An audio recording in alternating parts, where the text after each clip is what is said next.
ओम नमो भगवते वासुदेवाय नमः। तीसरा स्कंद 15वां अध्याय। सनत कुमार जी का नारायण जी के द्वारपालक जय विजय को शाप देना और दिति के गर्भ में उन दोनों का आना।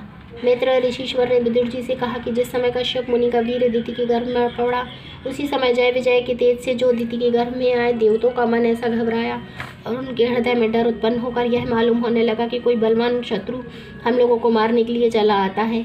जब अधिक विकलता से देवताओं का बल प्रतिदिन घटने लगा, तब उन्होंने ब्रह्मा के पास जाकर कहा, महाराज आप जगत करता है, सब जीवों के दुख व सुख का हाल जो होने वाला है पहले से जानते हैं। इन दिनों हम लोगों का मन बहुत घबराया हुआ और डर से भरा रहता है। इसका भेद बतला दीजिए। देवताओं का यह वचन सुनकर ब्रह्मा जी बोले, हे इंद्र, नारायण जी के द्वारपालक जय विजय जन्म लेने के लिए दिति के गर्भ में आए हैं, इसलिए उनको तब बतेज से तुम्हारा बलहीन हो गया और तुम लोगों का यह हाल हुआ। यह बात सुनकर देवताओं ने कहा, महाराज अभी उनके घर में आने से हम लोगों की यह दशा हुई, तो उन दोनों के जन्म लेने से हमारी क्या गति होगी। हे महाप्रभु, बैकुंठवासी लोग जन्म व मरण से रहित हैं। उन्होंने बैकुंठ का सुख छोड़कर दैत्य के शरीर में जन्म लेना क्यों अंगीकार किया, इसका हाल वर्णन कीजिए जिसमें हमारा संदेह छूट जावे। तब ब्रह्मा ने कहा, उनका हाल इस प्रकार है। एक दिन लक्ष्मी जी बड़े प्रेम से बहुत दासियों के रहते हुए भी नारायण जी के शरीर व भुजाओं में अपने हाथ चंदन लगाती थी। पर ब्रह्मा परमेश्वर बैकुंठ में जहाँ एक सब स्थान सोने की जड़ाऊ बहुत अच्छे बने हैं राज सिंहासन पर बैठे थे, उस समय जगन माता ने यह विचार किया कि श्याम सुंदर की भुजाएं देखने में बहुत सुंदर और कोमल मालूम होती हैं, पर मैंने आज इन भुजाओं का बल कभी नहीं देखा, ना मालूम इनसे क्या पुरुषार्थ है या नहीं। नारायण जी अंतर्यामी ने उनके मन का हाल जानकर उनको अपना पराक्रम दिखलाने के लिए यह विचार किया कि जय विजय के सिवा जो मेरे द्वार पालक हैं, दूसरा कोई एक क्षण भी हमारी भुजाओं का बल सह नहीं सकता जो मेरे साथ लड़ सके। इसलिए दैत्य योनि में जो हमारे शत्रु हैं, इन दोनों का जन्म देवे और उनसे लड़ाई करके अपनी भुजाओं का पराक्रम लक्ष्मी को दिखलावे।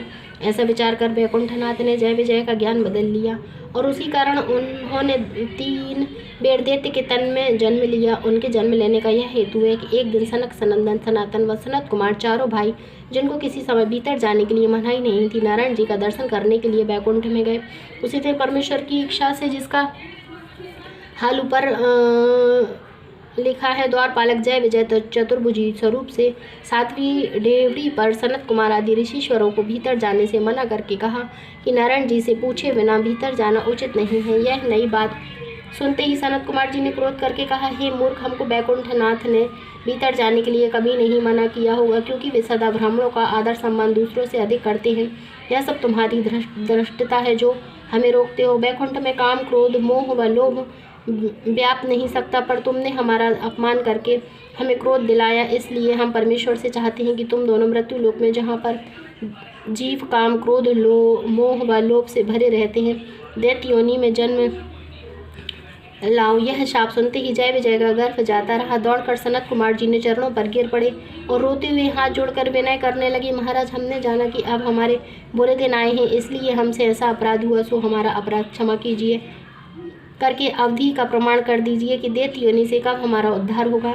यह 3 वचन सुनकर सनत कुमार जी ने कहा, मेरा शाप किसी तरह फिर नहीं सकता और ना मालूम क्यों मेरे स्वभाव में क्रोध न प्रवेश किया, जो तुम दोनों भाइयों को 3 बार माता के पेट से जन्म लेकर दैत्य होना पड़ा और तीनों बेर त्रिलोकीनाथ सगुण का अवतार लेकर जब उन्हें अपने हाथ से मारेंगे, तब तुम उद्धार होकर फिर बैकुंठ में अपनी जगह पाओगे। जिस तरह सनत कुमार जी जय विजय से ऐसा कह रहे थे, उसी समय बैकुंठनाथ यह हाल सुनकर सनत कुमार जी का सम्मान करने के लिए नंगे पांव लक्ष्मी समेत बाहर निकल आए और सनत कुमार जी के चरण पर गिर कर बोले, इन द्वारपालकों से बड़ा अपराध हुआ जो इन्होंने आपको रोका। मेरी लक्ष्मी को तुमसे कुछ पर्दा नहीं है, अधर्म की जगह स्त्री को पर्दा करना चाहिए। बैकुंठनाथ की यह अधीनता देखकर सनत कुमार जी ने मन में कहा, देखो किसी नम्रता नारायण जी में है, जिस पर ब्रह्मा परमेश्वर के चरणों का ध्यान ब्रह्मा व महादेव आदि देवता व नारद मुनि आदि ऋषिश्वर व ज्ञानी लोग अपने हृदय में रखने से बहुत सागर पार उतर कर कृतार्थ होते हैं। वही आदि पुरुष भगवान तीनों लोगों के मालिक व उत्पन्न करने वाले, और जिनका भजन स्मरण करने से हमको इतना सम्मान मिला है, हमारे चरणों पर गिरकर इतना अधीनता करते हैं, क्यों न हो। इसलिए ये अपना नाम ब्राह्मण देव रखकर बड़े प्रेम से ब्राह्मणों का सत्कार करते हैं, नहीं तो इनका क्या प्रयोजन था जो मुझे ऐसे गरीब ब्राह्मण पर इतनी दया करते। यह सब कृपा इसलिए करते हैं जिससे संसारी लोग यह हाल सुनकर ब्राह्मणों की सेवा और सम्मान करें। ऐसा विचार कर सनत कुमार जी त्रिलोकीनाथ से हाथ जोड़कर विनय करने लगे, हे दीनानाथ, मैंने क्रोधवश आपके सेवकों को शाप दिया, सो आप दया करके मेरा अपराध क्षमा कीजिए और अपने चरणों में मुझे ध्यान दीजिए, जिसमें आपके चरण कमलों का ध्यान मन में रखकर हमको फिर कभी क्रोध ना आवे और कोई जीव मेरे हाथ से दुख ना पावे। इति श्री 15वां अध्याय समाप्त।